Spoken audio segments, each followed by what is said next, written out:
এইভাবেতে কমার বেশি আমরা সবাই পাপী, নিজের পাপের বাটখারাতে অন্যেরই পাপ মাপি।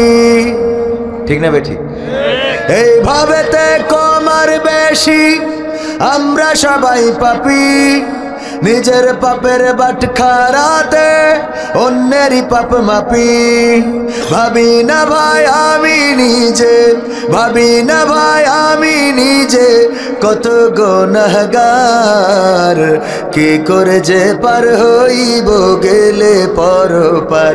ও আল্লাহ, কি করে যে পার হইব গেলে পরপার, কি করে যে পার হইব গেলে পরপার। ও আল্লাহ, কি করে যে পার হইব গেলে পরপার। যাই না দেখায় আমল খাতা, কি যে তাতে লেখা, সোজা পথে চলছি নাকি পথটায় আছে বাঁকা। নেকের আমল জমা নাকি আছে খাতায় বাকি, নগদ কথা বলছি সবাই কাজের বেলায় ফাঁকি। যাই না দেখায় আমল খাতা, কি যে তাতে লেখা, সোজা পথে চলছি নাকি পথটায় আছে বাঁকা। নগদ কথা বল নেকের আমল জমা নাকি আছে খাতায় বাকি, নগদ কথা বলছি সবাই কাজের বেলায় ফাঁকি। ওরে আমি কেমন ভালো মন্দ, আমি কেমন ভালো মন্দ জানেন পরওয়ার, কি করে যে পার হইব গেলে পরপার। ও আল্লাহ, কি করে যে পার হইব গেলে পরপার, কি করে যে পার হইব গেলে পরপার।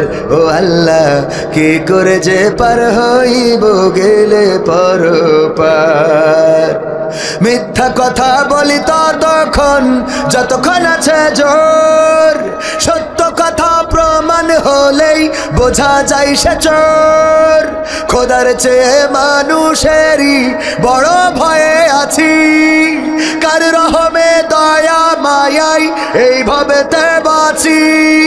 মিথ্যা কথা বলি ততক্ষণ যতক্ষণ আছে জোর, সত্য কথা প্রমাণ হলেই বোঝা যায় সে চোর। আল্লাহর চেয়ে মানুষেরই বড় ভয়ে আছি, কার রহমে দয়া মায়াই এইভাবেতে বাঁচি। ওরে যাই ভুলে যাই তারি কথা, যাই ভুলে যাই তারি কথা, আজব সব কারবার, কি করে যে পার হইব গেলে পরপার। ও আল্লাহ, কি করে যে পার হইব গেলে পরপার, কি করে যে পার হইব গেলে পরপার। ও আল্লাহ, কি করে যে পার হইব গেলে পরপার। এইভাবেতে কমার বেশি আমরা সবাই পাপী, নিজের পাপের বাটখারাতে অন্যেরই পাপ মাপি। ভাবি না ভাই আমি নিজে, ভাবি না ভাই আমি নিজে কত গুনাহগার, কি করে যে পার হইব গেলে পরপার। ও আল্লাহ, কি করে যে পার হইব গেলে পরপার। ও আল্লাহ, কি করে যে পার হইব গেলে পরপার। ও আল্লাহ, কি করে যে পার হইব গেলে পরপার। ঠিক বললাম না বেঠিক বললাম? নিজের পাপের বাটখারা দিয়ে অন্যের পাপ ওজন করি। ওগো আমার ভাইয়েরা, আজকে দেখলাম আমাদের এক আল্লাহর ওলি, নাম হলো শায়েখ মুজাফফর বিন মহসিন, খুব আল্লাহওয়ালা, সহি হাদিসের অনুসরণ করে, কিন্তু উনি দেখলাম তওবা করিয়েছেন শ্রোতাদেরকে, উনার মাহফিলের শ্রোতাদেরকে পশ্চিম দিকে ফিরাইয়ে কান ধরাইয়ে তওবা করাইয়েছে। এইভাবে পশ্চিম দিকে ফিরে কান ধরে তওবা করতে হবে, কোন হাদিসে আছে পারলাম না। এটা ডাইরেক্ট বেদাত। এটা কি ডাইরেক্ট বেদাত? কি অপরাধ? অপরাধ হলো মুহতারাম মুফতি আমির হামজা, উনার নাম বলতে যে মুফতি বলে আবার উনি উপহাসও করলেন। অথচ ওনারা সহিহ হাদিসের অনুসরণকারী। আল্লাহ রাসূল সাল্লাল্লাহু আলাইহি সাল্লাম কাউকে উপহাস করতে নিষেধ করেছে না করে নাই? তো আপনি সহিহ হাদিস মানেন, আবার আরেকজনের উপহাসও করেন। এরপরে বলল যে উনার কাছে একটা চিরকুট দেওয়া হয়েছে যে আমির হামজা বলেছে আল্লাহর নাম নিয়ে অমুক নায়িকাকে দেখার জন্য। এই ব্যাপারে কি বলবেন? উনি এক বাক্যেই ওই নায়িকারে চিনে ফেললো। তার মানে কত বড় আউলিয়া বোঝেন। Kalau sini ada dulu orang Malaysia, saya sikap Melayu boleh paham. Betul kata betul. Ada orang duduk Malaysia dulu, satu orang ada. Tengok dia angkat tangan, betul kan? Angkat tangan, angkat tangan.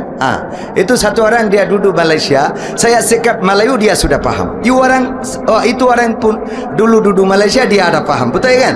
Lain orang semua tak paham saya apa sikap, betul kan? Betul? Abang betul? Abang ini, abang betul kan? Saya apa sikap itu dua orang saja paham, lain orang tak paham. Kenapa? Semua orang tak duduk di Malaysia itu apa saya tak paham. Dua orang ada duduk dulu Malaysia dia ada paham sikap ini. আমি যেটা বলেছি সেটা হলো এতক্ষণ যা বকবক করলাম আপনারা কেউ বোঝেননি দুইজন ছাড়া, কারণ এই দুইজন ইতিপূর্বে মালয়েশিয়ায় ছিল, তাই আমার কথাগুলো তারা বুঝেছে। আমি বলেছি হাত উঁচু করেন, করেছে। আমি বলেছি আমার কথা আপনারা বুঝছেন, বলেছে বুঝেছি। আমি বললাম মালয়েশিয়ায় কি আগে ছিলেন, বললো ছিলাম। ওনারা সাক্ষী, আমি ওনাদের সামনে নিয়ে বলছি, কারণ কি ইতিপূর্বে তারা মালয়েশিয়ার হাজি, ঠিক কিনা? তো যদি নায়িকার নাম আমির হামজা বলার পরে তুমি বুঝে ফেলো, তাহলে তুমিও ওই নায়িকার হাজি। কথা কয় না? তুমিও পীর সাহেব কত বড় নাম বললো, বুঝে ফেললে তুমি কত বড় হাজি। তার মানে আমির হামজার আগে তুমি ওখানে গেছাও। কথা কয় না, ঠিক না? ঠিক। এরা আবার সহিহ হাদিসের অনুসরণ করে, বলে কি যে পশ্চিম দিকে ফেরেন, কান ধরে তওবা করেন। পশ্চিম দিকে ফিরে কান ধরে তওবা করতে হবে। কোন হাদিসে পেয়েছে? আমি তো আজ পর্যন্ত পেলাম না। অন্যরা পাইলে বলেন, এখানে হাদিস বিশারদ যদি কেউ থাকেন যে কান ধরে পশ্চিম দিকে ফিরেই তওবা করতে হবে, এই কি তওবার কোনো নিয়মের মধ্যে পড়ে? কথা কয় না? তওবার কোনো নিয়মের মধ্যে আছে? তওবার 4টা নিয়মের মধ্যে একটাও নেই যে কান ধরে পশ্চিম দিকে ফিরে তওবা করতে হবে। তাহলে তুমি হাদিসের সহিহ হাদিসের অনুসারী মুহতারাম আমির হামজাকে উপহাস করলে ভালো কথা। তুমি এই নায়িকার নাম জেনে বললে যে সবাই তওবা করতে হবে, তুমি এই নায়িকা চিনলে কি করে? কথা কয় না? তুমি আল্লাহর ওলি। কেমন আল্লাহর ওলি? এক দেওর ভাই থাকে বিদেশে, ভাবির সাথে ঘুডুবুডু। ঘুডুবুডু শব্দটা বোঝেন তো? আঞ্চলিক শব্দ এইটা আর কি, এটাও তো বোঝেন, এটাও আঞ্চলিক শব্দ। তো এখন চিন্তা করলো পাড়া প্রতিবেশী না, এ তো ভাবিরে একেবারে শেষ করে ফেলতেছে, এরে বাঁচাইতে হবে, ভাবিরও বাঁচাইতে হবে। তো রাত 3টের সময় ভাবির ঘরে ঢুকেছে, সবাই যে দরজায় অমনি ধাক্কা দেওয়া শুরু করেছে, পিছন দিয়ে বের হয়ে গেছে, দরজা ভেঙে ঘরে ঢুকে দেখে আসলে নেই। পরে করেছ কি, যেই ঘরে দেওর থাকে সেই ঘরে ঢুকে দেখে উনি যায় নামাজ বিছায় তাহাজ্জুদের নামাজে সিজদায় পড়ে রয়েছে। টেনে তুলে কয়, এই ওঠ। কয় কেন? ওঠ, তোর সাথে কথা আছে। ভাবির ঘরে ঢুকিল কিডা? কয় আমি তো কইতে পারবো না, আমি তো সিজদায় ছিলাম, 4র্থ আরশে পৌঁছে গেছিলাম। বলছে তুই তো পরহেজগার, এটা তো আমরা জানি, কিন্তু আমাদের দুঃখ হইল তোর পায়ের স্যান্ডেল জোড়া তোর ভাবির খাটের নিচেই কেন? কথা কি বোঝা গেছে? তুমি তো পরহেজগার, তাহাজ্জুদে আসো, এটা মানলাম, তোমার পায়ের স্যান্ডেল জোড়া কেন এখনো ওই ভাবির খাটের নিচেই রয়েছে? তুমি তো পরহেজগার। তো তুমি পরহেজগার, আমির হামজার একটা নায়িকার নাম বলা নিয়ে, কে নায়িকার নাম পেপার পত্রিকায় থাকে না? কথা কয় না? পেপার পত্রিকায় থাকে না? থাকে না? আমরা যদি বলি পরিমণিরে যেও দেখে না, নাম শুনেছে, সেও বোঝে না যে পরিমণি মানে একটা সুন্দরী মেয়ে। কথা কয় না? এ বোঝা যায় না? যায় না? এ বুঝাইনোর জন্য পাগল ছাড়া তো কেউ বোঝে না। পাগল রে বুঝাইতে পারবো না, কিন্তু বাকি যাদের বুদ্ধি আছে তারা তো বোঝে। পরিমণি মানেই সুন্দরী, বুবলি মানেই সুন্দরী। শাহরুখ সাহেব কি, ওই যে আরো ভারতের নায়িকা আছে, অঞ্জনা না, ঐশ্বরিয়া রায়, ঐশ্বরিয়া, কারিনা কাপুর, ক্যাটরিনা, হ্যাঁ, আমাদের এরা আবার ভালো বোঝে। তো এইগুলো নাম বললে অনেকেই বোঝে না, না দেখলেও বোঝে না যে এরা সুন্দরী, না হইলে নায়িকা হয়েছে কি করে? কথা কয় না? তো বিশ্ব সুন্দরী যারে প্রতিযোগিতা করে বানাইছে, মোটামুটি সুন্দরী না হইলে তার বিশ্ব সুন্দরী বানায়নি। সে বিশ্ব সুন্দরী হোক আর বিশ্ব সুন্দরী হোক, মোটামুটি তো সুন্দরী বলেই তো বানাইছে নাকি? কথা কয় না? তো এটা পেপারে পড়লেও তো বোঝা যায়, পত্রিকায় দেখলেও তো বোঝা যায়। এটা নিয়ে এত মাতামাতির কি আছে? সারাটা জীবন আমির হামজা ভাই ভালো কথা বলেছে, একটাও নিয়ে তুমি কোনোদিন ক্রেডিট দাও নাই, কোনোদিন বলো নাই আমির হামজার এই আলোচনাটা ভালো লেগেছে, এই ওয়াজটা শুনে মানুষের হেদায়েত হয়েছে, এই আলোচনাটা খুব ভালো, এই আলোচনাটা গঠনমূলক, এই কথাটা সুন্দর, এই কথাটা বলা উচিত, এই ওয়াজ করা উচিত, কোনোদিন বলো নাই। একদিন একটু নায়িকার নাম ধরেছে, আর সারাটা জীবনের অর্জন সব অর্জন করলে কথা কয় না। অথচ আল্লাহ রাব্বুল আলামিনও মিজান রেখেছেন, দাড়িপাল্লা রেখেছেন, নেক এবং সওয়াব, গুনাহ, বদি এবং নেক আমল দুইটা ওজন দেয়া হবে। যেটা ডান দিকে যদি ভারী হয় সে জান্নাতে যাবে, বলেন সুবহানাল্লাহ। সারাটা জীবনের কর্মের মধ্যে যদি ভালো কাজের সংখ্যা বেশি হয় কোথায় যাবেন? কোথায় যাবেন? জান্নাতে। এই জন্য আমি গানে বলেছি এই ভবেতে কোমার বেশি, আমরা সবাই পাপী, নিজের পাপের। এই লাইনটা অবশ্যই কবি নজরুলের একটা কবিতার অংশ থেকে নেওয়া, কিন্তু পরেরগুলো আমার। যে যায় না দেখা আমল খাতা, কি যে তাতে লেখা, সুজা পথে চলছি নাকি পথটা আছে বাঁকা। কবির বিন সামাদের 1 মাস অনুসরণ করলেই বুঝতে পারবেন এ কত বড় আউলিয়া। কথা কয় না। 1 মাস পিছনে থেকে দেখেন, কবে যে এর ওয়াজ শোনে কিটা। কথা কি বোঝা গেছে? সত্যি কথা ওপেন বলে দিলাম, এত মিছে কথা বলার মধ্যে নেই। আল্লাহ যেটা ধরবে সেটা সামনাসামনি বলবো। কথা ঠিক আছে তো বাজান? জামতলা দারুল কোরআন হাফেজিয়া মাদ্রাসা হাফেজ ছাত্রদের পাগড়ি প্রদান উপলক্ষে তাফসিরুল কোরআন মাহফিল। আজকের এই মাহফিলের শ্রদ্ধাভাজন সভাপতি জনাব, কই মাহফিলের সভাপতি নেই তো, উনি তো হাবিবুর রহমান, ওরে ছোট করে লিখিত, ও অধ্যাপক মাওলানা হাবিবুর রহমান সাহেব, কর্মপরিষদ, আমাদের কর্মপরিষদ সদস্য, শার্শা উপজেলা, বাংলাদেশ জামাত ইসলামী। এছাড়া প্রধান অতিথি হিসাবে ইতিমধ্যে চলে এসেছেন জনাব মাওলানা আজিজুর রহমান সাহেব, কেন্দ্রীয় কর্মপরিষদ সদস্য, বাংলাদেশ জামাত ইসলামী। এবং আজকের মাহফিলের বিশেষ আলোচক ছিলেন জনাব মাওলানা হাবিবুল্লাহ বেলালী। প্রধান আলোচক, প্রধান মুফাসসির হিসাবে আছেন আমাদের প্রাণপ্রিয় ভালোবাসার মানুষ, বিশিষ্ট ইসলামী চিন্তাবিদ ও আন্তর্জাতিক খ্যাতি সম্পন্ন মুফাসসিরে কোরআন হযরত মাওলানা অধ্যাপক ডক্টর মোহাম্মদ ফয়জুল হক সাহেব। তিনি অপেক্ষমান রয়েছেন, কিছুক্ষণের মধ্যেই চলে আসবেন। আমি 9টার 1 মিনিট ও পাশেও যাব না। আমার যুবকেরা দাঁড়ানো, কিশোরেরা দাঁড়ানো, উচিত ছিল যে এই পাশে অন্তত একটা ব্যারিকেড দেয়া, যাতে করে ঠান্ডাটা না আসে। এই ফাঁকা মাঠের মধ্যে ঠান্ডায় আমার হাতগুলো শীতল হয়ে যাচ্ছে। তাহলে আপনাদের কি অবস্থা হচ্ছে এটা অনুমান করতে পারছি। আগামীতে এই জাতীয় প্যান্ডেল করলে একটু ঘেরার ব্যবস্থা করবেন এরকম ফাঁকা জায়গায়।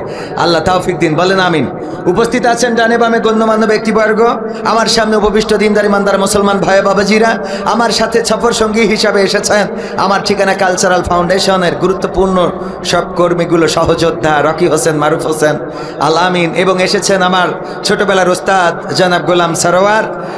এছাড়াও পর্দার অন্তরালে মা এবং বোনেরা, সবাইকে অন্তরান্তর স্থল থেকে আনুষ্ঠানিকভাবে সালাম জানাচ্ছি, আসসালামু আলাইকুম রহমতুল্লাহি তাআলা বারাকাতুহু। আমরা আল্লাহর শুকরিয়া আদায় করছি যে মহান রব দয়া করে মায়া করে আমাদেরকে মানুষ হিসাবে সৃষ্টি করেছেন, এই ভূখণ্ডে জন্মগ্রহণ করিয়েছেন এবং আজ পর্যন্ত আমাদের সুস্থ রেখেছেন। সেই রবের শুকরিয়া আদায় করে বলছি আলহামদুলিল্লাহ। আলহামদুলিল্লাহ আর একটু জোরে বলা যাবে না? বলেন আলহামদুলিল্লাহ। আমার দাঁড়ানো ভাইয়েরা বলেন আলহামদুলিল্লাহ। আমার দাঁড়ানো ভাইয়েরা বলার ইচ্ছা নাই, কারণ বলতেছে দাঁড়াইয়েও থাকবো, আলহামদুলিল্লাহ বলবো। এত সোজা পেয়েছেন, দরকার নাই, না বললেও কোনো অসুবিধা নাই, কিন্তু বললে সুবিধা আছে। কথা কয় না? বললে সুবিধা আছে না নাই? একসময় জয় বাংলা স্লোগান দিলে সুবিধা ছিল না? ছিল না। কিন্তু এখন দিলে অসুবিধা আছে না নাই? কিন্তু এই জাতীয় কিছু বাক্য মাথায় রাখবেন যে বললে কোনো সময় সুবিধা, কোনো সময় অসুবিধা, কিন্তু কিছু কালাম আছে যেগুলো বললে ইহকালেও সুবিধা, পরকালেও সুবিধা। বলেন সুবহানাল্লাহ। সুবহানাল্লাহ বলে সুবিধা আছে না নাই? আছে। মানে কি? বিশ্বনবী সাল্লাল্লাহু আলাইহি সাল্লাম বলেছেন, বুখারী শরীফের হাদিস, যদি কেউ একবার সুবহানাল্লাহ বলে, আল্লাহ রাব্বুল আলামিন তার আমলনামায় গোটা দুনিয়ার খালি জায়গার সমপরিমাণ সওয়াব লিখে দেন। বলেন সুবহানাল্লাহ। আমরা বুঝি না, আমরা মনে করি যে না অনেক বড় আউলিয়া হয়ে গিয়েছি। না, এত বড় আউলিয়া হই নাই। পরকালে বোঝা যাবে, কিয়ামতের দিন, মুসিবতের দিন বুঝে যাবেন কি বিপদে পড়ছেন, কত বিপদ, কত মুসিবত। আল্লাহ যেন সেই বিপদে মুসিবতে না রাখেন। কখন মারা যাব আমরা কেউ জানি? কেউ জানি? কেউ জানি না, চলে যেতে হবে পৃথিবী ছেড়ে, আমাদের অন্ধকার কবরে পাড়ি জমাতে হবে, আমরা মৃত্যুর কোলে ঢলে পড়ব। আমাদের মরার পরে অনেকের দাম বাড়ে না বাড়ে না? একজন ভাইরাল হবে বলে অনেক কিছু করে, ট্রেন স্টেশনে যায়, ভিডিও করে, টিকটক করে, ফেসবুক, ইউটিউব, নানানভাবে চেষ্টা করেও ভাইরাল হলো না। ওই ভাইরাল হতে চাওয়া ব্যক্তিটা যদি 5 তলা বিল্ডিং থেকে লাফ দেয় আর নিচেই পড়ে মারা যায়, বলে ভাইরাল হবে না? হবে না? কথা কয় না? হবে না? হবে না? তার মানেটা কি? ওরে মরলে মানুষ দাম বাড়ে তার, ওরে মরলে মানুষ দাম বাড়ে তার, বাঁচতে অবহেলা। দুনিয়ার এই রং বাজারে এটা কেমন খেলা দয়াল, দুনিয়ার এই রং বাজারে এটা কেমন খেলা, দুনিয়ার এই রং বাজারে এটা কেমন খেলা দয়াল, দুনিয়ার এই রং বাজারে এটা কেমন খেলা। বাঁচতে মানুষ কেউ বলে না লোকটা বড় ভালো, মরলে বলে তার মারাতে বড় ক্ষতি হলো দয়াল, বড় ক্ষতি হলো। বাঁচতে মানুষ কেউ বলে না লোকটা বড় ভালো, মরলে বলে তার মারাতে বড় ক্ষতি হলো দয়াল, বড় ক্ষতি হলো।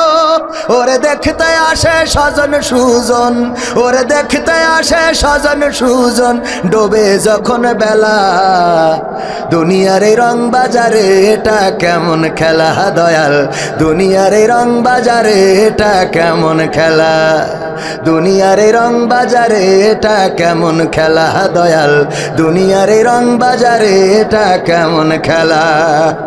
ছেঁড়া কাপড় দাও জটে না পরি কষ্ট করে, ঈদের নামাজ হয় না পড়া, নতুন জামা পরে দয়াল, নতুন জামা পরে। ছেঁড়া কাপড় তাও জটে না পরি কষ্ট করে, ঈদের নামাজ হয় না পড়া, নতুন জামা পরে দয়াল, নতুন জামা পরে। ওরে নতুন কাপড় জুটবে জানি, ওরে নতুন কাপড় জুটবে জানি, পুরাইলে বেলা। দুনিয়ার এই রং বাজারে এটা কেমন খেলা দয়াল, দুনিয়ার এই রং বাজারে এটা কেমন খেলা, দুনিয়ার এই রং বাজারে এটা কেমন খেলা দয়াল, দুনিয়ার এই রং বাজারে এটা কেমন খেলা। ভাঙা ঘরে দিন কেটে যাই বছর ঘুরে যুগ, এই জীবনে পাইলাম না রে একটু ভাবের সুখ দয়াল, একটু ভাবের সুখ। ভাঙা ঘরে দিন কেটে যাই বছর ঘুরে যুগ, এই জীবনে পাইলাম না তো একটু ভাবের সুখ দয়াল, একটু ভাবের সুখ। ওরে মরলে আসে ঘর বানাতে, ওরে মরলে আসে ঘর বানাতে, করে না অবহেলা। দুনিয়ার এই রং বাজারে এটা কেমন খেলা দয়াল, দুনিয়ার এই রং বাজারে এটা কেমন খেলা, দুনিয়ার এই রং বাজারে এটা কেমন খেলা দয়াল, দুনিয়ার এই রং বাজারে এটা কেমন খেলা। ওরে মরলে মানুষ দাম বাড়ে তার, ওরে মরলে মানুষ দাম বাড়ে তার, বাঁচতে অবহেলা। দুনিয়ার এই রং বাজারে এটা কেমন খেলা দয়াল, দুনিয়ার এই রং বাজারে এটা কেমন খেলা, দুনিয়ার এই রং বাজারে এটা কেমন খেলা দয়াল, দুনিয়ার এই রং বাজারে এটা কেমন খেলা। ঠিক না বেঠে? যদি কেউ অসুস্থ হয় না তাও মানুষ তেমন দেখতে আসে না, যখন শোনে এই মানুষটা আর বাঁচবে না, তার যাওয়ার সময় হয়ে গেছে, এবার আর ব্যাক করবে না, তখন আপনজনদের ভিড় পড়ে যায়। জামতলার মিষ্টি তখন যদি উপর দিয়ে না খাই নিচেতে খাওয়ানোরও ইচ্ছা থাকে, কথা কয় না? ঠিক না বে ঠিক? ওরে বাবা, জামতলার মিষ্টি, বড় বড় আপেল আঙুর যখন আর খাইতে পারে না, হা করি পড়ি থাকে, তখন যে জামতলার মিষ্টি, পেয়ারা, আপেল, আঙুর, কমলা, ওরে বাবা ঢিবে পড়ে যায়। যখন খাইতে পারতো তখন ওর আপেল আঙুর তো দূরের কথা, কোনোদিন একটা বিড়ি কিনেও খাওয়ায়নি, কথা কয় না? 2 টান মেরি তারপর দেয়, অর্ধেক কত বড় খারাপের খারাপ। অথচ যখন মৃত্যু ঘনিয়ে আসে, জীবন চলে যাবে, এটা শোনার পরে সবাই আত্মীয়রা দেখতে আসে।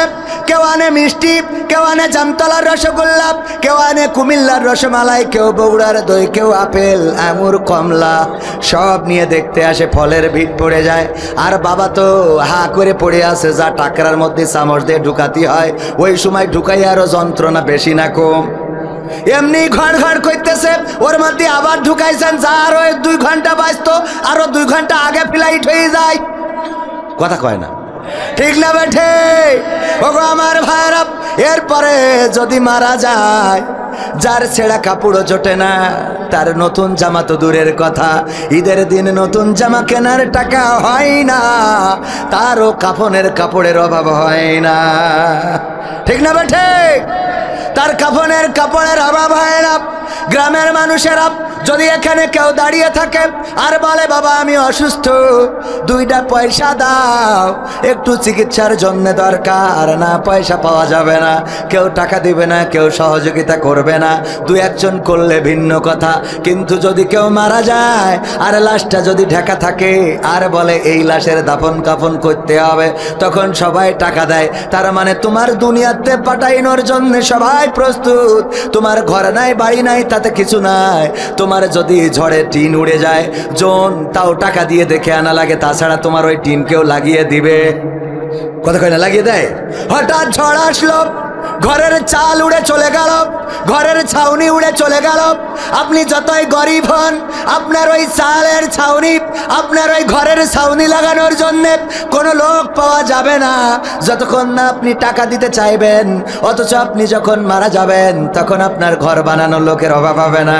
সবাই তাড়াতাড়ি করে খুন্তা, কোদাল, ঝুড়ি, শাবল যা কিছু আছে নিয়ে চলে আসবে রে। তারপরে সুন্দর করে যত্ন করে একটা ঘর বানাবে। বাঁশ ঝাড়ের বাঁশ কাটা হয়ে যাবে, আপনার ঘর দিয়ে পানি পড়ে। কতবার গেলেন কোনো মহাজনের কাছে, বাবা যদি একটা বাঁশ দিতে তাইলে আমার ঘরের ছাউনিটা ঠিক করতাম রে। না, কেউ বাঁশ দিতে চাইলো না, কয় বাঁশের দাম আছে। কিন্তু যখন মারা যান, চাইলেই বাঁশ দেওয়ার লোক আছে না নাই? তখন বাঁশ দেওয়া নাও পতো, তাড়াতাড়ি করে তারে মাটি চাপা দাও, বিদায় দেওয়ার জন্য সবাই প্রস্তুত। ওগো আমার ভাইয়েরা, দুনিয়ায় আপনকে কেউ আপন নয়। স্ত্রীর যদি বয়স থাকে গো, তাইলে কিন্তু স্ত্রীও আপনার জন্য অপেক্ষায় থাকবে না। আমি আমার স্ত্রীকে ওসিয়ত করে রেখেছি, ওগো আমার বিবি, আমি যদি 10 বছরের মধ্যে মারা যাই, তাইলে তুমি বিয়ে করতে পারো। এটা আমার পক্ষ থেকে তোমার প্রতি নির্দেশ। আর যদি 10 বছর পরে মারা যায়, তাইলে তো কিছুটা বুড়ি হইলাম, 2 জনে বুড়ো বুড়ি হইলাম একসাথে। এরপরে তোমার ইচ্ছা করতেও পারো, নাও পারো। তবে 10 বছরের আগে যদি মারা যায়, তাইলে তুমি বাকি জীবনটা আর এইভাবে কাটায়ও না, আর একজন নিয়ে ভালো করে ফুর্তি করো। কথা কয় না? এগুলো বলার দরকার আছে না নেই? তা না হলেও সারা জীবন দরকার কি? অপেক্ষায় থাকার কি দরকার আছে? বেহেশতে যাই আমরা ওখানে হুড়মুড় যদি পাই, পাবা না পালি না পালা। হ্যাঁ, লোক দাঁড়ায় রয়েছে। বসো না, তোমাদের ভাই এনার্জি বেশি, কই তো লাভ নেই। ওদের এনার্জিতেই দাঁড়ায় রয়েছে। যাদের এনার্জি নেই ওরা বসবে, যাদের এনার্জি দাঁড়ায় থাকবে। হ্যাঁ, তবে কোরআনের মাহফিলের আদব হলো বসা। আল্লাহ রাব্বুল আলামিন বলেছেন, ওয়াইযা কুরিয়াল কুরআনু ফাসতামিউ লাহু ওয়া আনসিতু লাআল্লাকুম তুরহামুন। আমার আল্লাহ বলছেন, যখন তোমাদের সামনে কোরআন পড়া হবে, কোরআন বলা হবে, যখন তোমাদের সামনে কোরআন থেকে আলোচনা করা হবে গো, তখন তোমরা চুপ থাকবে এবং হৃদয়ের কান দিয়ে শুনবে, যাতে করে তোমাদের উপরে আল্লাহর রহমত বর্ষণ হতে পারে। বলেন সুবহানাল্লাহ। আমরা রহমত চাই কার? আল্লাহর রহমত থাকলে বরকত আছে না নাই? এই জন্য আমরা যখন সালাম দিই তখন কি বলি? আসসালামু আলাইকুম ওয়া রাহমাহ। কি বলি? আসসালামু আলাইকুম ওয়া রাহমাতুল্লাহ, তোমার উপরে আল্লাহর শান্তি এবং রহমত বর্ষণ হোক। অপরজন বলে ওয়া আলাইকুমুস সালাম ওয়া রাহমাতুল্লাহি ওয়া বারাকাতুহু, তোমার উপরে শান্তি, আল্লাহর রহমত এবং বরকত বর্ষিত হোক। বলেন সুবহানাল্লাহ। রহমত করলেই বরকত আসে না নাই? আর বরকত যার আছে তার অভাব হবে না, তার কষ্ট হবে না, দিন খারাপ যাবে না, খাইলেও সুখে থাকবেন, না খাইলেও সুখে থাকবেন। এর নাম বরকত। এর নাম কি? এর নাম বরকত। আর যার রহমত নাই তার বরকত নাই। অনেক টাকার মালিক, কোটি কোটি টাকার মালিক, কিন্তু শান্তি নাই, এমন আছে না নাই? সালমান এফ রহমান দরবেশ বাবা আল্লাহর ওলি কত বড় পরহেজগার, তার মৌজেজা দেখিয়েছিল শেয়ার বাজার কেমন করে লুট করতে হয়, মৌজেজা দেখায় লুট করেছিল গো। দেখেন এই আল্লাহর ওলি পরহেজগার যখন বিপদে পড়ে গেল দাড়ু কেটে ফেললো, তারপরেও বলেন বিপদ ধরেছে না ধরে নাই? তাহলে কোটি কোটি তার টাকা থেকে কোনো লাভ আছে না? নাই। এখন জেলখানায় ওই যে ডিম খায়, উপর দেনা নিচেতে বলতে পারবো না। ওগো আমার ভাইয়েরা, টাকা থেকে তো লাভ নাই, ডিমই তো খাওয়া লাগে, গোশ জোটে না। কথা কয় না, ঠিক না বেঠে? আবার আমার মানিক ভাই দেখেন কত বড় পরহেজগার। ওরে আল্লাহ, টেলিভিশনে ওই নায়িকার সাথে না সাংবাদিকের সাথে খারাপ আচরণ করলো, বুঝতে পারলো ভুল করে ফেলেছি, এই জন্য তওবা করে দাড়ি রেখে টুপি পরে বনবাসে চলে গেল। বনে যেয়ে কলা পাতায় শুয়ে থাকলো রে, তারপরেও তার বিসি দুটো খুলি নিয়েছ নাকি মানুষ, ঠিক না বেঠে? দেখেন তাহলে টাকা পয়সা থেকে, অর্থ থেকে কোনো লাভ আছে নাই। কিন্তু একজন ইমাম, একজন আলেম, একজন মুয়াজ্জিন, একজন ইসলামী আন্দোলনের নেতা, একজন ইসলামী আন্দোলনের কর্মী, তার হাতে হাত করা, পায়ে ডান্ডা বেড়ি, তারপরেও মুখে হাসি আছে না নাই? কত কয় না আছে না নাই? কেন আছে? কারণ তার উপরে রহমত আছে। কার? আল্লাহর রহমত আছে, আর বরকত দিয়ে দেন তিনি। রহমতের মালিক তিনি, বরকতের মালিকও তিনি। সুতরাং এখানে যদি বসেন আল্লাহ রহম করবে। ওগো আমার ভাইয়েরা, কলিজার টুকরারা, পরকালের ময়দানে আল্লাহ বলবেন ইকরা কিতাবাকা কাফা বিনাফসিকাল ইয়াউমা আলাইকা হাসিবা। পড়ো তোমার কিতাব, তুমি পড়ে তোমার হিসাব করে দাও। তোমার হিসাব করার জন্য তুমি নিজেই যথেষ্ট। ওগো আমার ভাইয়েরা, ওই দিন কি বলবেন? ওই দিন যদি আপনি চায়ের দোকানে থাকেন, যদি আপনি তাসের আড্ডায় থাকেন, যদি আপনি সিনেমার প্যান্ডেলে থাকেন, যদি আপনি ওই মার্কেটে থাকেন, আর যদি আপনি এই বাজারে কোন নায়িকার পিছনে ঘুর ঘুর করে বেড়ান রে, আল্লাহর যে কিতাব, এই কিতাবের ফামাইয়ামাল মিসকালা যাররাতিন খায়রান ইয়ারা ওয়া মাইয়ামাল মিসকালা যাররাতিন শাররান ইয়ারা। ওই দিন যারা পরিমাণ ভালো কাজ সেটাও আল্লাহ দেখাবে, আর যারা পরিমাণ খারাপ কাজ সেটাও আল্লাহ রাব্বুল আলামিন দেখাবেন। ওগো আমার ভাইয়ের, আজকের এই মাহফিলে বসলে এটা হতে পারে আপনার গোটা জিন্দেগির যারা পরিমাণ ভালো কাজ, ঠিক না বেঠে? আমাদের জীবনে কত পাপ আছে। আমি মাঝে মাঝে বলি, আমার পাপের খবর যদি আমার মা জেনে যেত, আমার মা আমার ভাত রান্না করে খাওয়াতো না। আহারে, এমন কুলাঙ্গার সন্তান আমি পেটে ধরেছিলাম। আমার বাবা যদি জেনে যেত, বাড়িতে জায়গা দিত না। যদি গ্রামের বন্ধুরা জেনে যেত, আমার রকি, মারুফ, আলামিন এরা যদি জেনে যেত, তাইলে আমারে বড় ভাই বলে ডাকতো না, সম্মান করতো না। যদি আমার স্ত্রী জেনে যেত, ঘর সংসারটাও টিকতো না, বলতো তোমার মতো স্বামীর সাথে সংসার করা যাবে না। যদি আমার গুনাহ থেকে গন্ধ বের হতো, এবং সেই দুর্গন্ধের কারণে আমার স্টেজে কেউ বসতে দিত না, আমার সামনে মানুষেরা বসতো না। এমন অনেক গুনাহ আছে পৃথিবীর কোনো মানুষ জানে না। জানি আমি, আর জানেন কি? জানি আমি, আর জানে আল্লাহ। যেই গুনার খবর পৃথিবীর কেউ জানে না, তাহাজ্জুদে কাঁদতে হয় আল্লাহ। তুমি কত গুনাহ গোপনে রেখেছো, এই গুনাহগুলো যদি সমাজের মানুষ জেনে যেত রে, তাইলে আমারে ঘৃণা করতো। এমনিতে দেখে হুজুর বলে সম্বোধন করে, আমারে ওয়াজ করতে দেয়, আলোচনা করতে দেয়। কত গুনার খবর আমি জানি, আর জানো তুমি। আল্লাহ, তুমি যদি ক্ষমা না করো, কে ক্ষমা করবে? আল্লাহ পরকালে ওসিলা তালাশ করবেন। ওগো আমার ভাইয়েরা, ওগো আমার যুবকেরা, ওগো আমার তরুণেরা, আল্লাহ বলেছেন যারা পরিমাণ ভালো কাজ দেখাবে, যারা পরিমাণ খারাপ কাজও দেখাবে। আজকে যদি এই মাহফিলে বসেন, এটা হবে যারা পরিমাণ ভালো কাজ। আর এই মাহফিল আল্লাহ যেহেতু বলেছে ইকরা কিতাবাকা কাফা বিনাফসিকা আল-ইয়াউমা আলাইকা হাসিবা, তার মানে কিতাবটা আমাদের হাতে ধরাই দেবে, দিয়ে বলবে পড়ো তোমার কিতাব, তুমি পৃষ্ঠা উল্টায়ে দেখো কোনো ভালো কাজ আছে কিনা। সব পৃষ্ঠা উল্টাবেন একটা একটা করে, উল্টালে দেখবেন আপনি কবে সিনেমা হলে গিয়েছিলেন সেটা আছে, কোন চায়ের দোকানে ডোনাল্ড ট্রাম্পের পিছনে মিছিল করেছেন, নরেন্দ্র মোদীর পক্ষ নিয়ে মুসলমান হয়েও হিন্দু সাজিয়েছেন, সব দেখা যাবে দেখা যাবে যাবে যাবে। লাইলাতুল ফেব্রুয়ারিতে কান নিয়ে ইবাদত করেছেন, তাও দেখা যাবে না যাবে না, কথা কয় না। 14ই ফেব্রুয়ারি গদখালি কান নিয়ে তাহাজ্জুদ পড়তে গেলেন, তাহাজ্জুদ পড়তে যায় পরেশগার, ওটাও দেখা যাবে না যাবে না। পৃষ্ঠা উল্টাতে উল্টাতে আজকের মাহফিলটাও আসবে, যেহেতু আল্লাহ কথা দিয়েছেন আজকের মাহফিলটাও যারা পরিমাণ ভালো কাজ দেখা যাবে।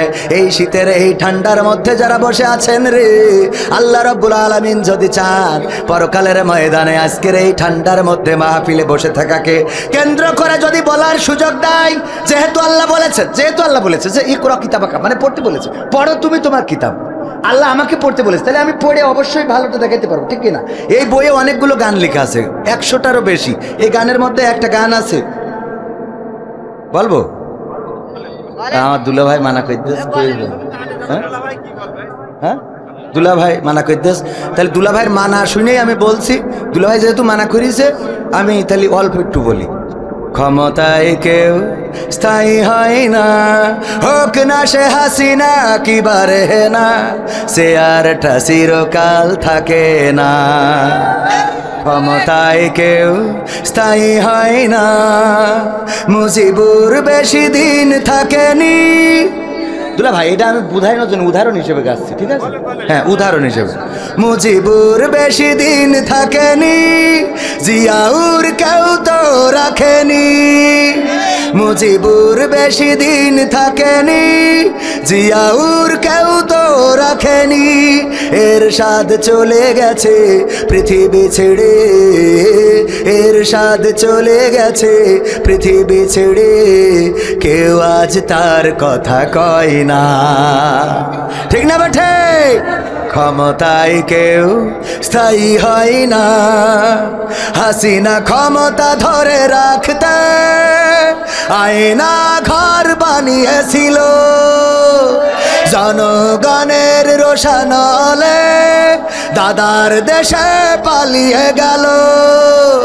হাসিনা ক্ষমতা ধরে রাখতে আয়না ঘর বানিয়েছিল, জনগণের রোশানলে দাদার দেশে পালিয়ে গেল। ডিবি হারুনের পাশে আর, ডিবি হারুনের পাশে আর পরিমণিদের দেখা যায় না, ঠিক না বেঠে? ভাইয়েরা আমার, দেখেন দাঁড়ানো মানুষগুলো যদি বসতে, আমাদের drone Islamic city TV Satkhira থেকে পরিচালিত, অনেক সুন্দর কাজ করেন, ইসলামিক কন্টেন্ট নির্মাণ করেন। তো উনি ড্রোন কিনেছেন, তাও প্রায় 2 লক্ষ টাকা দিয়ে। তো একটু ড্রোন মাঝে মাঝে না উড়াইলে হয়? তো আপনাদের ভাল লাগছে কি না?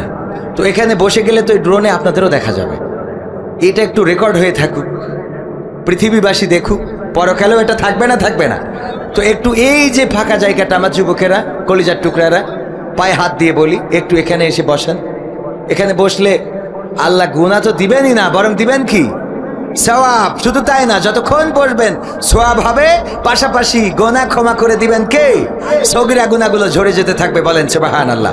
আচ্ছা, আমি এটা দিলাম, এটা বললাম উদাহরণস্বরূপ। কি স্বরূপ? উদাহরণ, কোন রাজনীতির গান না, এটা উদাহরণস্বরূপ। তো এই বইয়ে এই গানটা আছে।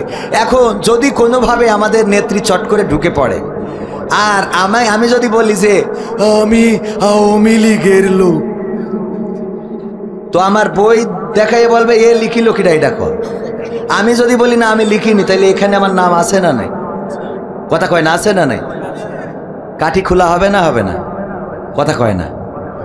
আবার যদি পক্ষে লিখি, তাও কিতাবে আছে না নাই? আছে ওগো আমার ভাইরা। এই জন্যে ভালো কথা যেমন আছে খারাপ কথাও আছে। পরকালের ময়দানে আল্লাহ বলবেন ইকরা কিতাবাকা, পড়ো তোমার কিতাব। তোমার হিসেব করার জন্য তুমি যথেষ্ট, যেহেতু কিতাবটা ধরিয়ে দেবে। আপনি যদি কিতাবটা পড়েন আল্লাহ রব্বুল আলামিন আপনার বলার সুযোগ যদি দেয়, আল্লাহ দেখো কোরআনের মাহফিলে শীতের রাতে বসেছিলাম, আল্লাহ রব্বুল আলামিন এই মাহফিলের ওসিলায় গোটা জীবন জিন্দেগির গুনাহ ক্ষমা করে দিতে পারে না? পারে না? পারে না? পারে না? হাত উঁচু করে বলেন পারে না? পারে না? হাত উঁচু করেন সবাই, হাত উঁচু করে বলেন পারে না? পারে না? নারায়ে তাকবীর। আল কোরআনের আলো, আল হাদিসের আলো, আমার নেতা তোমার নেতা, নারায়ে তাকবীর। ওগো আমার ভাইরা, আমি চাইলে আপনাদের বসাতে পারবো না, কারণ এখানে বসার জন্য ভাগ্যের দরকার আছে না নাই? মসজিদে সবাই যেতে পারে না, মুসলমান সবাই হতে পারে না। মুসলমান হওয়ার জন্য ভাগ্য লাগে।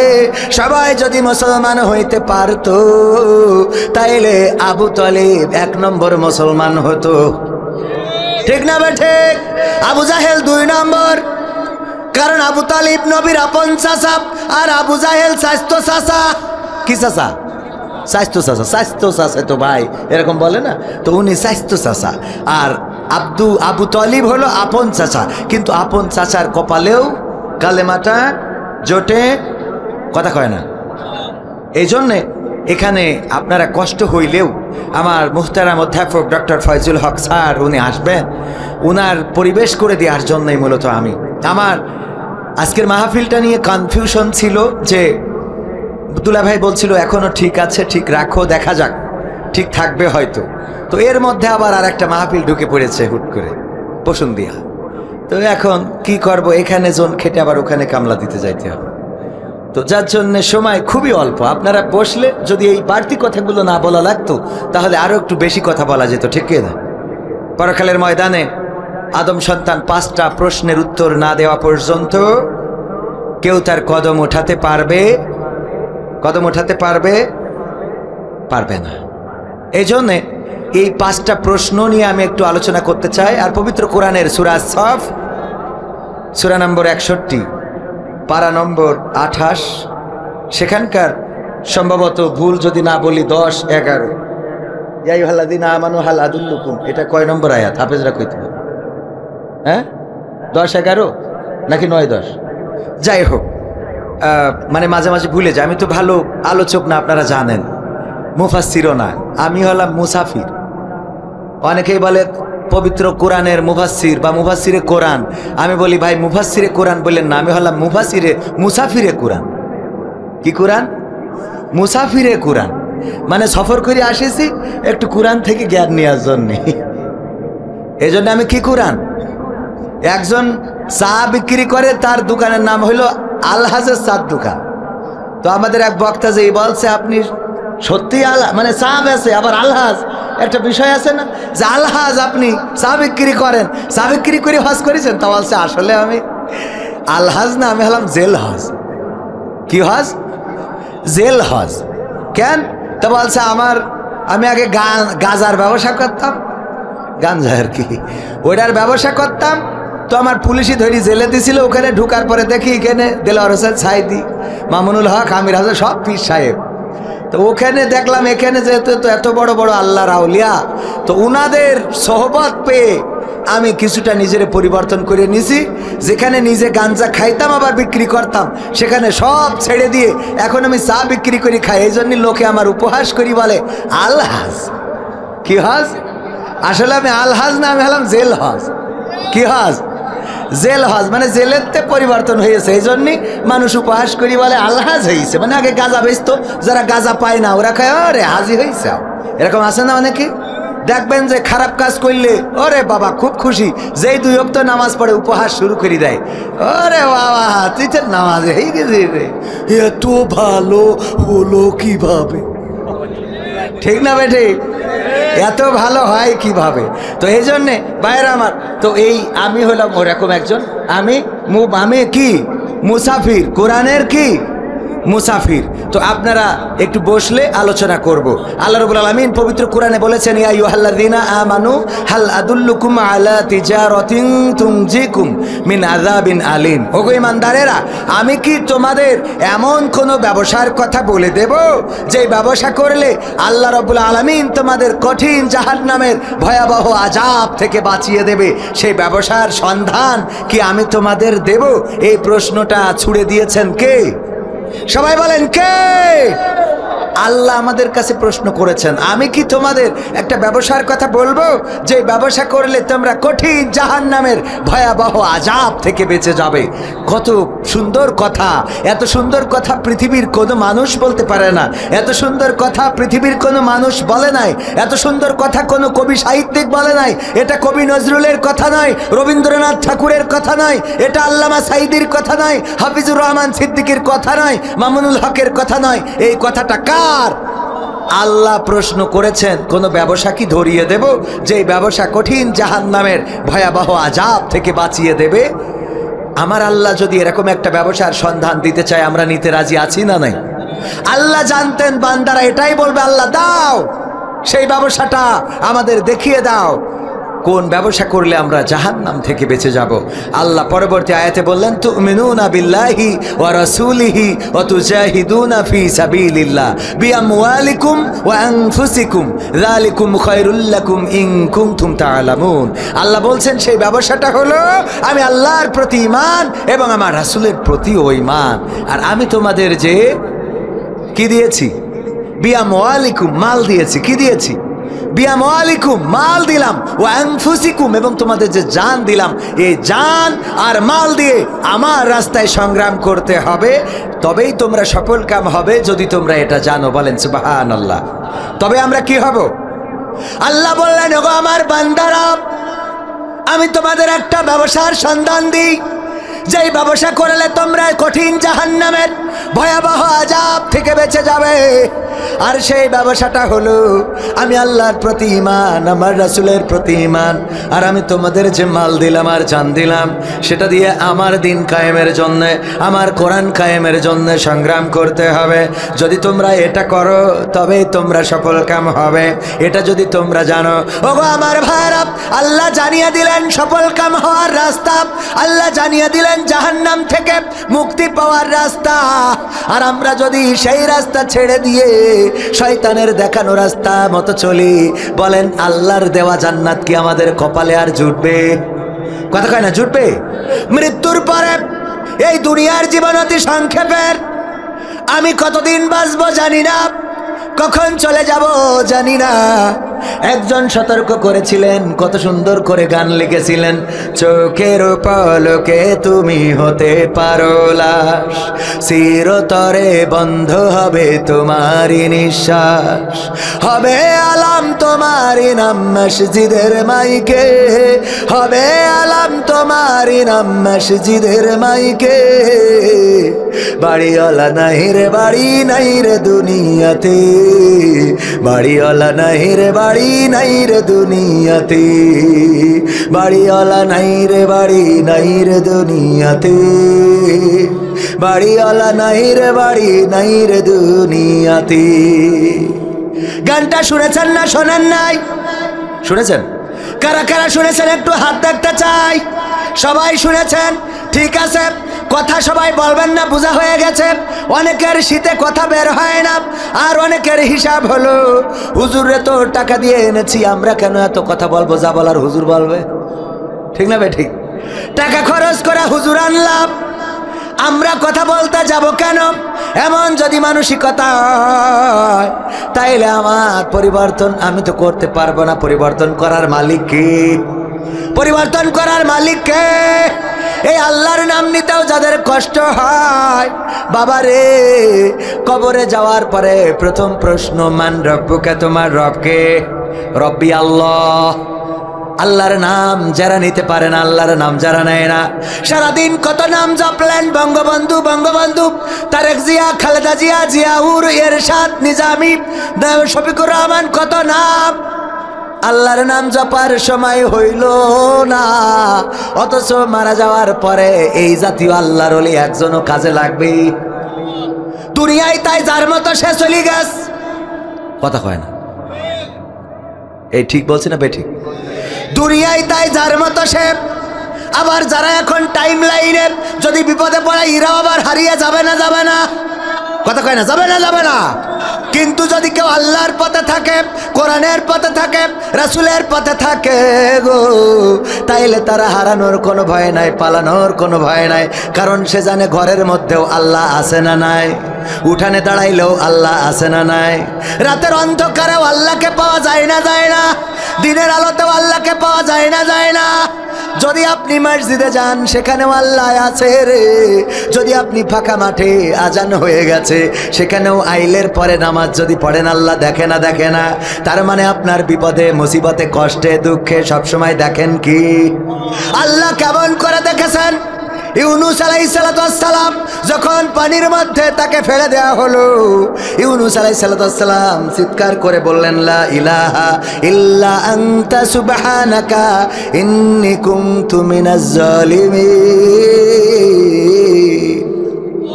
আল্লাহ রাব্বুল আলামিনের কাছে ইউনুস আলাইহিসসালাম সহযোগিতা চাইলেন। সহযোগিতা আল্লাহ করেছে না করে নাই? ডাকলেন কাকে? আল্লাহ সাড়া দিলেন। আল্লাহ বললেন, ওগো ইউনুস, তুমি যখন ডেকেছো ওই গভীর রাত, রাতের অন্ধকার, আর তুমি পানির মধ্যে তলিয়ে গিয়েছিলে, পানির অন্ধকার, আর তুমি মাছের পেটের মধ্যে ছিলে, মাছের পেটের অন্ধকার, তাইলে পর্দা কয়টা? জোরে বলেন কয়টা? 1 নম্বর মাছের পেটের অন্ধকার, 2 নম্বর পানির অন্ধকার, 3 নম্বর রাতের অন্ধকার। এই অন্ধকারের মধ্যে থেকেও যখন আল্লাহর নবী ডাক দিলেন, আল্লাহর নবীর ডাক শুনলেন কি? আল্লাহ রাব্বুল আলামিন বললেন, ওগো ইউনুস, তোমার ডাক পৃথিবীর কোনো মানুষ শোনে নাই, তোমার মা বাবা, তোমার আপনজন শোনে নাই, আমি আল্লাহ শুনলাম। আর আমি ওই মাছের পেটের মধ্যে যন্ত্রণা বাড়িয়ে দিলাম। মাছ আর তোমারে হজম করতে পারলো না, বরং তোমারে আবার নদীর কিনারায় নিরাপদ জায়গায় তোমারে আবার উগরে দিয়ে চলে গেল। ওগো ওগো ইউনুস, দেখো আমি আল্লাহ তোমার কেমন রব। ওগো ইব্রাহিম, দেখো যখন তোমাকে আগুনে ফেলা হলো, তোমার বাবা যে জন্ম দিয়েছে তোমাকে, সেই বাবাও রশি ধরে টানলো, জোরে টানো হেইয়ো, আরো জোরে হেইয়ো, ইব্রাহিমকে ফেলতে হবে হেইয়ো, এই বলে টানাটানি শুরু করে দিল গো। কিন্তু আমি আল্লাহ তোমারে বললাম না, কারণ তুমি বলেছিলে, ইন্নী ওয়াজ্জাহতু ওয়াজহিয়া লিল্লাযী ফাতারাস সামাওয়াতি ওয়াল আরদ হানিফাও ওয়া মা আনা মিনাল মুশরিকিন। আমার ইব্রাহিম আলাইহিস সালাম বলেছিলেন, ওগো আল্লাহ, তুমি শোনো, আমার মুখটা আমি সব দিক থেকে ঘুরাইয়ে দিলাম, আমার আর কেউ নাই। এই জমিন আসমানের মালিক যিনি, 7 আসমানের মালিক যিনি, সেই মালিকের দিকে আমার মুখ ঘুরিয়ে দিয়ে ঘোষণা করে দিলাম, আমি কোনো মুশরিকদের সাথে যাব না, আমি তাদের দলে স্লোগান দেব না, আমি তাদের দলের প্রতীক ঘাড়ে করে নিয়ে বেড়াবো না, আমি আল্লাহ তোমার কাছেই নিজেকে সমর্পণ করলাম।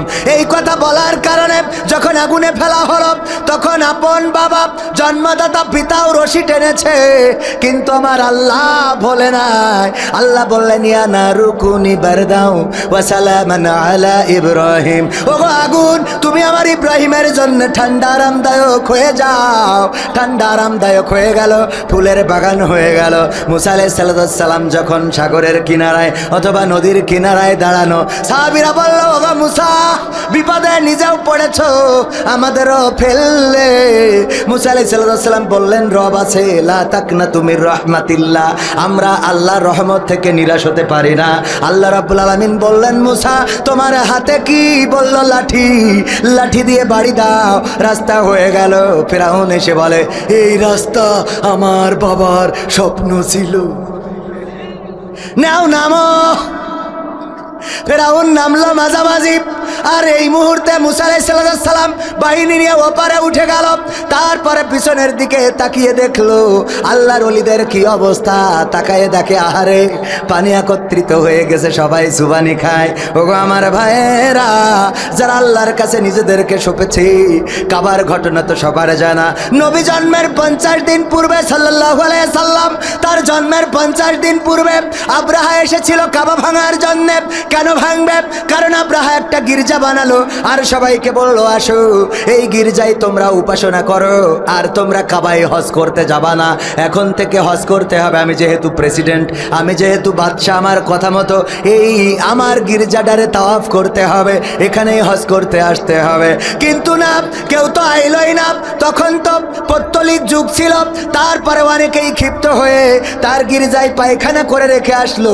এই রাগে আব্রাহা বলল আমার যেহেতু বাহিনী আছে, আমার ডিবি আছে, আমার বিজিবি আছে, আমার এনএসআই আছে, আমার ডিজিএফআই আছে, আমার কত কত বাহিনী, আবার দাদার দেশ থেকে নিয়ে, রাজনীতি না মানে উদাহরণ দেওয়ার জন্য বলছি, এইগুলো ডেকে নিয়ে আসা হলো, সব আছে। সুতরাং তোমার কথা শোনা হবে না, সব ধরবো আর টানাই দেবো, কোনো কথা হবে না। এই যে অবস্থা যখন করলো, এরপরে আব্রাহা চলে আসলো কাবা ঘর ভাঙার জন্য হাতির বাহিনী নিয়ে। হস্তি বাহিনী আসার পরে আব্দুল মুত্তালিবের উটগুলো নিয়ে গেল, দখল করে নিল। আব্দুল মুত্তালিব কাবার রক্ষণাবেক্ষণ করতেন, দেখাশোনা করতেন। নবীজির দাদা চলে গেলেন আব্রাহার কাছে, যেয়ে বললেন আব্রাহা তোমার সৈন্যবাহিনী আমার উটগুলো ধরে এনেছে, উটগুলো ফেরত দাও। কই ফেরত দেব আব্দুল মুত্তালিব? আমি যতদূর শুনেছি তুমি নাকি কাবা দেখাশোনা করো, রক্ষণাবেক্ষণ করো। বলল হ্যাঁ আমি দেখাশোনা করি। আমি অবাক হয়ে গেলাম, আব্দুল মুত্তালিব তুমি কেমন কাবার দেখাশোনা করো, অথচ আমি কাবা ভাঙতে এসেছি আমার হস্তি বাহিনী নিয়ে। না, তুমি একবারের জন্যও কাবা নিয়ে কোনো কথা বললে না, বরং তুমি চাইলে তোমার উটগুলো ফেরত নেওয়ার জন্যে। আব্দুল মুত্তালিব বললেন ওগো আব্রাহাম তুমি কি জানো না, তুমি যে উটগুলো ধরেছো ওই উটগুলোর মালিক আমি, ওগুলো আমার আন্ডারে। আর তুমি যে কাবা ভাঙতে এসেছো ওই কাবার মালিক আমি নই, ওই কাবার মালিক কে? ওই কাবার মালিক কে? আব্দুল মুত্তালিব উটগুলো ফেরত নিয়ে গেলেন, কাবার দরজায় গেলেন, দরজা ধরে দাঁড়িয়ে বললেন ওগো আল্লাহ, ওগো আমার রব, ওগো কাবার মালিক, তোমার ঘর তুমি যদি চাও রক্ষা করবা, আর তুমি যদি না চাও তাইলে সেটা তোমার ব্যাপার। আমার এত শক্তি নাই যেটা দিয়ে আমি হস্তি বাহিনীর মোকাবেলা করব। আল্লাহর নবীজির দাদা আব্দুল মুত্তালিব কাবার দরজায় দাঁড়িয়ে যে প্রার্থনা করলেন, আল্লাহ রাব্বুল আলামিন রক্ষা করেছে না করে নাই? আলাম তারা কাইফা ফাআলা রাব্বুকা বিআসহাবিল ফিল। আল্লাহ এই সূরার মাধ্যমে জানিয়ে দিয়েছে ওগো নবী আপনি কি দেখেননি আমি হস্তি বাহিনীর সাথে কেমন আচরণ করলাম? আমি কি তাদের ষড়যন্ত্রগুলো নস্যাৎ করে দিই নাই? আমি তাদের উপরে পাঠিয়েছিলাম ঝাঁকে ঝাঁকে পাখি, আর তারা নিক্ষেপ করেছিল ছোট ছোট কঙ্কর, আর তাতে করে তারা পশুর চর্বিত ভুসির ন্যায় হয়ে গিয়েছিল। এই কাজ করেছিলেন কে? এই কাজ করেছিলেন কে? সুতরাং সেই আল্লাহর নাম নেওয়ার দরকার আছে না নাই? জিকির করব আল্লাহর নামে জিকির যদি করা যায়, আল্লাহর ইবাদত যদি করা যায়, আল্লাহর নামে যদি নিজেদেরকে সঁপে দেয়া যায়, তাইলে বিপদে তিনি পাশে আছে না নাই? কথা কয় না, আছে না নাই? সেই আল্লাহর পথে আমরা সঁপে দিতে রাজি আছি জীবনে মরণে। আমি যে হাদিসটা বলতে চেয়েছিলাম, বিশ্বনবী বলেছেন 5টা প্রশ্নের উত্তর না দেওয়া পর্যন্ত কোন আদম সন্তান তার কদম উঠাতে পারবে না। তার মধ্যে 1 নম্বর প্রশ্ন হলো, আল্লাহ রাব্বুল আলামিন বলবেন ওগো আদম সন্তান আমি তোমাদের একটা হায়াত দিয়েছিলাম। আজকে ঈশার সময় আমাদের মুহতারাম হাফেজে কোরআন এখানে তেলাওয়াত করেছিলেন, সেই আয়াতটা সূরা মুলকের সম্ভবত 2 নম্বর আয়াত যদি ভুল না বলি, আল্লাযী খালাকাল মাউতা ওয়াল হায়াতা লিয়াবলুয়াকুম আইয়ুকুম আহসানু আমালা ওয়া হুয়াল আজিজুল গফুর। আল্লাহ রাব্বুল আলামিন বলছেন আমি সৃষ্টি করলাম মৃত্যু এবং সৃষ্টি করলাম জীবন, আর মাঝখানে তোমাদের একটা সময় দিলাম। আমি এই সময়ের মধ্যে পরীক্ষা নিতে চাই, আমি দেখতে চাই পরীক্ষায় কারা উত্তীর্ণ হয়। আর আল্লাহ রাব্বুল আলামিন পরাক্রমশালী এবং দয়াবান, ক্ষমাশীল। বলেন সুবহানাল্লাহ। আমরা ভুল করলেও ক্ষমা করে দিবেন কে? শয়তান বলল আল্লাহ আমারে শক্তি দাও, আমি যেন ওদের রন্ধ্রে রন্ধ্রে ঢুকে ধোঁকা দিতে পারি, আমার যেন কেউ না দেখে, আমি যেন কিয়ামত পর্যন্ত বাঁচতে পারি। আল্লাহ রাব্বুল আলামিন বললেন শয়তান তুই যেটা চাইছিস অভিশপ্ত ইবলিশ আমি তোরে সেইটাই দিলাম। কয় আল্লাহ তুমি আমারে যে ক্ষমতা দিচ্ছ, মানুষ আমারে দেখবে না, কিয়ামত পর্যন্ত বাঁচবো এবং তাদের রন্ধ্রে রন্ধ্রে ঢুকে আমি ধোঁকা দেব। সুতরাং একটাও জান্নাতে যাবে না, একটাও জান্নাতে যাবে না, সব তো জাহান্নামে নিয়ে যাব। তুমি ঠেকাবা কিভাবে? আল্লাহ রাব্বুল আলামিন বললেন ইবলিশ শয়তান অভিশপ্ত শোনো, আমার বান্দারা পাপ করার পরে যখন আমার কাছে ফিরে আসবে এবং তওবা করবে, আমি তাদের ক্ষমা করে দেব। সুবহানাল্লাহ বলবেন না? আমি তাদের ক্ষমা করে দেব। তার মানে সারাদিনের কাজ বৃথা। মাঝে মাঝে আমরা মাছ ধরার জন্য বান্দাল দিই, আমাদের আঞ্চলিক ভাষায় বলে বান্দাল দিয়া। আপনারা কি বলেন? বান্দাল না? হ্যাঁ, আঞ্চলিক ভাষা। এটা বাঁধ দেয়া। শুদ্ধ ভাষা হলো কি দেয়া? বাঁধ দেয়া। আমরা বাঁধ দিই। এই যে বাঁধ দিই বা বান্দাল দিই, এই বান্দাল দিয়ে মনে করেন পানি সেচা শুরু করি। প্রথমে যে বান্দালটা দিই মনে করি অসুবিধা নেই, সেচলেই হবে, কিন্তু মোটামুটি যেই পানি শুকিয়ে আসে হঠাৎ করে এক চাপে ভেঙে একেবারে পানি একাকার হয়ে যায়। এরকম ঘটেছে না ঘটে নাই? আমার জীবনে অনেকবার ঘটেছে, আপনাদের জীবনে না ঘটলে কিছু করার ঘটেছে না? হ্যাঁ, সবার জীবনে ঘটেছে। তো এই যে সবার জীবনে ঘটলো, এই ঘটার পরে আমরা কি বলি বলেন তো? সারাদিনের পরিশ্রমটা মাটি হয়ে গেল। ঠিক না বে ঠিক?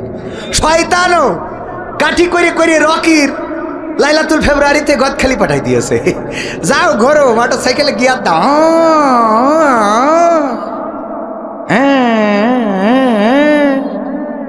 আছে না নাই? গিয়ার দিয়ে রাত্রি হঠাৎ মনে হয়েছে আল্লাহ আমি করলাম কি, এটা ঠিক হয় নাই, সিজদায় পড়ে গেছে, তওবা করলো। শয়তান খালি জিবে কি করলাম, সারাদিনের কষ্ট মাটি হয়ে গেল। আল্লাহ ক্ষমা করে দিয়েছে, শয়তানের কষ্ট মাটি হয়েছে না হয় নাই? তবে একটা বিষয়, শয়তানের যে ধৈর্য, এই ধৈর্য যদি আমাদের থাকতো আমরা সবাই সফল হইতে পারতাম।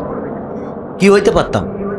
এত ধৈর্য, যেই লোকটা সারাটা জীবন 80 বছর তাহাজ্জুদের নামাজ পড়েছে, ইবাদত করেছে, রোজা রেখেছে, শনিবার সোমবার বৃহস্পতিবার সুন্নাত রোজা পর্যন্ত রাখে, শয়তানের কোনোদিন মনে হয়নি যে থাকগা, ও যেহেতু আল্লাহর পথে চলে গেছে ওরা ঝুঁকা না দিই, যাক করি খাক, এরকম ওর কোনোদিন মনে হয়নি। ও মরে যাওয়ার দিনে বলছে আজকে তো জ্বর পড়তে হবে না, যাহাই হবে না। কত বড় শয়তান, ঠিক না বে ঠিক? মরে যাওয়ার সময়ও মানে ওর যে ধৈর্য, আমি অবাক হয়ে যাই মাঝে মাঝে চিন্তা করি। আমি ওর সাথে দেখা হলে বলতাম তোর মুরিদ হওয়া দরকার, এত ধৈর্য তোর হয় কিভাবে? একেবারে মৃত্যুর আগ পর্যন্ত মসজিদের ইমাম সারাটা জীবন ওয়াজ করলো আত্মহত্যা করা যাবে না, জাহান্নামে যেতে হবে, এই ইমামরে কাটি করে আত্মহত্যা করায় দেয়। কথা কয় না? যেই হুজুর সারা জীবন বললো প্রেম করা যাবে না, হঠাৎ দেখা যায় আরেকজনের খাটের তলে যেয়ে বসে রয়েছে। কথা কয় না? কত বড় শয়তান, অবাক হয়ে যায়, অবাক হতেই হয়। এরপরে 2 নম্বর, 1 নম্বর কি তাইলে? 1 নম্বর কি? হায়াত, তোমাদের জীবন দিয়েছিলাম, কোন পথে ব্যয় করেছো? 2 নম্বর, আমি তোমাদের যৌবন কাল দিয়েছিলাম, এই যৌবন কালে নৌকা নিয়ে লাফালাফি করেছো নাকি দাড়ি পাল্লা নিয়ে, নাকি ধানের শীষ নিয়ে, নাকি আমার কোরআন নিয়ে? এর কৈফিয়ত তোমাদের দেয়া লাগবে। পাকা। এই গেল কয় নম্বর? 3 নম্বর, আল্লাহ রাব্বুল আলামিন বলছেন অর্থ কোন পথে আয় করেছো, কোন পথে আয় করেছো এটার হিসাবও দিতে হবে। আপনি দোকান খুলে রাখিছেন আর পিছনে গাঞ্জার ব্যবসা করেন, আল্লাহর ওলি আছে না নাই? ফার্মেসির আন্ডারে অ্যাম্বুলেন্সে করে লাশ নিয়ে যাচ্ছে, কি নিয়ে যাচ্ছে? লেখা রয়েছে লাশবাহী অ্যাম্বুলেন্স, ওর মধ্যে দেখা যায় কোভিড করা রয়েছে, কিন্তু সব ফ্যান্সি ডাইলের বোতল। সুবহানাল্লাহ, ও নাউজুবিল্লাহ, কের বোতল? একেবারে লাশ মানে সুন্দর করে কাফন করি ওকে জানাজা দিতে নিয়ে যাচ্ছে। কত বড় আউলিয়া! এই এরকম ঘটে না? ঘটে না? ঘটে। এরপরে আরো যদি বলি, এই যে ইনকাম পিছন দিয়ে করে, খুব পরেশগার হাজি মানুষ, কিন্তু পেনশন পাইছিল, পেনশন পাওয়ার পরে 40 লক্ষ টাকা সোনালী দুপালি রূপালী পুবালি ব্যাংকে রেখে দিয়েছে, রেখে দিয়ে তো আর ইন্টারেস্ট খায়, ইন্টারেস্ট খায়। আমি রামজা ভাই বলছে যে ওইটা তোর সুদ গুণা হবে, তা বলছে গুণা হলো আমার কি? তা বলছে কেন? তা বলছে ওকে আমার নামে, তা কার নাম? বলছে বোন নামে রেখে দিয়েছে। ও গুণা হলো আমার কি? ও তো বোন নামে। কত বড় শয়তান! বোর যাই যার নামে যাই, যাক বউ যাক। ও যা বললাম কি খারাপের খারাপ রে তুই, হ্যাঁ? আল্লাহ হেদায়েত নসিব করুন, বলেন আমিন। আমি তো বলি আগে বউ জান্নাতে যাক, তারপর আমার যা হইবে না, ঠিক না বে ঠিক? তাহলে কয় নম্বর গেল? 3 নম্বর। 4 নম্বর কি? এই অর্থ কোন পথে ব্যয় করেছো? এই অর্থ কথা কয় না, কোন পথে ব্যয় করেছো। আয়টা যদি খারাপও হয় ব্যয়টা অন্তত ভালো করার দরকার আছে না নাই? অনেকেই ফতোয়া দেয় যে সুদের টাকা ঘুষির টাকা হারাম টাকায় কুরবানি দিলি কুরবানি হবে না। আমি কইছি হোক আর না হোক ওর কুরবানি দিতেই হবে, বাধ্যতামূলক। কেন বাধ্যতামূলক? তুমি যে ফতোয়া দিলে ও সুদের টাকায় ঘুষির টাকায় কুরবানি দিলে হবে না, তোর সাথে কি ফেরেশতা থেকে কইছে নাকি? সোয়াব লেগে তো ফেরেশতা। তুই খাতা দেখেছিস? কথা কয় না। এই দেখেছে সে? আল্লাহ বলছে যারা পরিমাণ ভালো কাজও দেখাবে, যারা পরিমাণ খারাপ কাজও দেখাবে। তা কুরবানি করিস, এটা ভালো না খারাপ কাজ? তো এটা যারা পরিমাণ হোক, অল্প অল্প একটু হোক, ওই ছাগলে তার জান্নাত দেয় দিক নাই জাহান্নাম দেবে, তা তোর অসুবিধা কি? তুই যখন বলিস ওতে কুরবানি হবে না, ও ওই টাকা দিয়ে এবার চলে যায় যশোরে, যে এই পরিমণির সাথে রাত কাটায় চলে আসে, তাহলে তুই ওর আরো খারাপ বানাই দিবি। কথা কয় না। এইসব পাকামো কথা আমার কাছে চলবে না। তুমি মানলি মানো, না মানলি নাই। বলবা যে আমি কত বড় জ্ঞানী হয়েছি, দরকার নেই। জ্ঞানী তোমরা, তোমাদের জ্ঞান আছে, আমি এটা মানি। তোমরা আমাদের উস্তাদ, কিন্তু আমাদের উস্তাদ বলি একজন খারাপ পথে ইনকাম করেই ফেলাইছে, টাকা তো ঘরেই চলে গেছে। এখন ওই টাকা ভালো কাজও ব্যয় করতে দেবে না, মসজিদ বানাই দেবে না, মাদ্রাসা বানাই দেবে না, আমাদের গ্রামের মতো হবে। দুইজনে হ্যাঁ হ্যাঁ করিয়েছে, তো করার পরে ওই দুইজনের ধরিয়ে জরিমানা করিয়েছে। তো জরিমানা করার পরে কয় টাকা? তখনকার সময় 3000 টাকা। কয় হাজার? 3000। এই 3000 টাকা জরিমানা করি, এখন এই টাকা কনে লাগাবে এই নিয়ে টেনশনে। তো কি করা যায়? একজন পরামর্শ দিলে এই টাকা তো মসজিদেও লাগাইনো যাবে না, ভালো কাজেও লাগাইনো যাবে না, তাহলে কি করতে হবে? বলছে এই টাকা পায়খানা ঘর বানাইনো যাক মসজিদের। তো বলছে মসজিদে যদি কেউ পায়খানা ঘর বানায়, সেখানে যদি কেউ হাগে তাও সোয়াব। তাহলে তো এ কাজ এখানেও করা যাবে না, তাহলে কি করা যায়? এক শয়তান বুদ্ধি দিলে, চলো আমরা একটা টেলিভিশন কিনে আনি। টেলিভিশন কিনে এনে বটতলে একটা ক্লাব ঘর বানায় লাগাই দেবো, ওখানে টেলিভিশন দেখে যত গুনাহ হবে সব ওরা পাবে। বুদ্ধি ভালো না? এইবার টেলিভিশন একটা কিনে এনে, ব্যাটারির যুগ, ব্যাটারি চার্জ দেওয়া আনতে, তো ওই টেলিভিশন মোড়ে লাগাই দিয়ে তো ইচ্ছা করি 5 ওয়াক্ত টিভি দেখে। ওকে যদি বলি এই গুনাহ হয় না, কয় সব গুনাহ ওই অমুকই যায়। বলছে আমরা কিনেছি ওর গুনাহ বাড়াইনোর জন্য, কারণ ও খারাপ কাজ করেছে, সে খারাপ কাজের গুনাহ জানো ওর আমল নামায় যায়। কত বড় শয়তান! এ সহ্য না করে পারা যায়? তো এই জন্যে আয়টা যদি খারাপও হয়, ব্যয়টা ভালো করেন। কবুল করা না করা কার ইচ্ছা। তাই বলে আবার ভালো কাজে ব্যয় করার জন্য খারাপ কাজ দিয়ে আয় করেন না। যেন যেটা হয়েই গেছে যেটা, ওইটা নিয়ে তো আর কথা বলে। 16 বছর তো চলেই গেল, ঠিক না বে ঠিক? 16 বছর তো হয়েই গেছে, সুতরাং ও নিয়ে আর দুঃখ করি কি হবে? আই যেহেতু করি ফেলেছেন, কিছু মসজিদ মাদ্রাসায় দেন, দেওয়ার দরকার আছে না নাই? দিতে রাজি কারা কারা? একটু হাত উঁচু করেন তো। সবাই রাজি? হাত উঁচু করেন দেখি। টানটানি করেন না, কুদ কুদ করছেন কেন? একটু জোরে এরাম করেন, এরাম শক্ত করেন, টানটানি। এবার হাত নামাইছেন। ডাইন হাত এই তুলিনি কি রাখেন? ডানি ভাই একটু তাকান দিন, দেখেন কি ডাইন হাত তোলেন একটু ভাই। আমি না, আল্লাহর দেখান, আল্লাহ। এবার হাতটা মুট করেন, মুট করেছেন। এই দেখি একটা ম্যাজিক দেখাবো আপনাদের। এই ম্যাজিকটা একটু হাত উঁচু করে রাখেন। ম্যাজিক পাগল, আমি একটা ম্যাজিক, এই পৃথিবীর কেউ এরা ম্যাজিক দেখাতে পারি না। এই যে দেখেন, এই যে 500 টাকায় হাতের মুঠার মধ্যে দিলাম। আমার ম্যাজিক হলো, অনেকেই ম্যাজিক দেখায় সুমন্ত সুস, এইবার দেখবেন যে হাত খুলবে টাকা নেই, এরকম না? অথবা টাকা কাগজ হয়ে যায়। কিন্তু আমার ম্যাজিক ব্যতিক্রম, আমি যে 500 টাকা ঢুকাইছি সেই 500 টাকায় আছে। এটা কিন্তু পৃথিবীর কেউ ম্যাজিকে দেখাইতে পারে না, ঠিক না বে ঠিক? তেলেস মাতি যে 500 টাকা ঢুকাইছি, ম্যাজিকালাররা ঢুকাইলে এটা কাগজ হয়ে যেত না? তাহলে আমি ঢুকাইছি, কি হয়েছে? 500 টাকা 500 টাকায় আছে, ঠিক না? তাহলে এটা ব্যতিক্রম ম্যাজিক। আপনাদের পকেটে যার যা আছে, 500, 100, 1000, 2000, 3000, আমাদের স্বেচ্ছাসেবকরা যাচ্ছে, আগে দেন, তারপরে পরের কথা পরে হবে। শিগগিরই আমি 500 টাকা দিলাম। আল্লাহ দানকে কবুল করে নিন, বলেন আমিন। আল্লাহ বলেছে ইয়া আইয়ুহাল্লাযীনা আমানু লিমা তাকুলুনা মা লা তাফআলুন, তোমরা এমন কোনো কথা বলো না যা তোমরা কাজে করো না। আল্লাহর কাছে এটা অত্যন্ত অপছন্দের। কাবুরা মাকতানে ইনদাল্লাহি আন তাকুলু মা লা তাফআলুন। একদম পকেটে যা আছে প্যাকেটে আগে দেবেন, তারপরে পরের কথা পরে হচ্ছে। ভাইরা